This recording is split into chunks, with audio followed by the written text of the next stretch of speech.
-1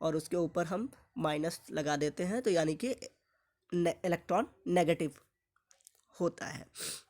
अब एटम का Thompson model हम देखेंगे। ये आप तरबूज देख रहे होंगे, कटा हुआ तरबूज आपके सामने रखा है। जी हाँ, जोसेफ थॉमसन ने ऐसा ही एक मॉडल पेश किया था। उन्होंने कहा कि जैसा एक तरबूज होता है, उस तरबूज का जो आधा अगर हम काट दें तो लाल वाला जो पार्ट दिखेगा आपको, गूदा, जो लाल वाला पार्ट दिखेगा वो दिखेगा आपका, उसको हम कह सकते हैं कि वो पॉजिटिव चार्ज है, और उसमें जो बीज हैं वो नेगेटिव चार्ज है। यानी जो धसे हुए से दिख रहे हैं आपको वो नेगेटिवली चार्ज है, यानी कि वो इलेक्ट्रॉन है।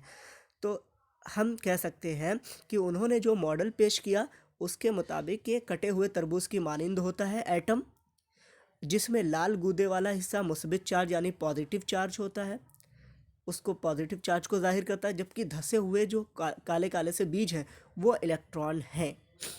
अब जे थॉमसन के मुताबिक एक मुस्बित चार्ज शुदा गोला है। एटम क्या है? एक गोला है जिस पर कि पॉजिटिव चार्ज होता है और उसमें इलेक्ट्रॉन धसे रहते हैं।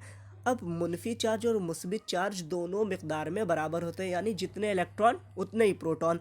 तो दोनों जब बराबर हैं तो किसी का भी असर नहीं होता है ना वो, इसलिए एटम जो होता है वो, एटम पर दोनों चार्ज मौजूद होते हैं लेकिन दोनों बराबर मौजूद होते हैं, इसलिए ना उस पर कोई भी चार्ज, ना पॉजिटिव ना नेगेटिव, दोनों है, इसलिए दोनों एक दूसरे के बराबर हैं, तो किसी भी चार्ज का कोई असर नहीं होता है। इसलिए एटम पर कोई चार्ज, हम कह सकते हैं कि एटम जो होता है वो न्यूट्रल होता है, ना पॉजिटिव होता है ना नेगेटिव होता है। अब इस मॉडल की हुदूद अगर हम देखें तो ये मॉडल जो है वो दूसरे साइंसदानों के तजुर्बे की वजाहत करने में नाकाम साबित हुआ। यानी कि ये जो मॉडल था वो दूसरे साइंसदानों ने जो अपने एक्सपेरिमेंट किए थे उनकी वजाहत नहीं कर सका।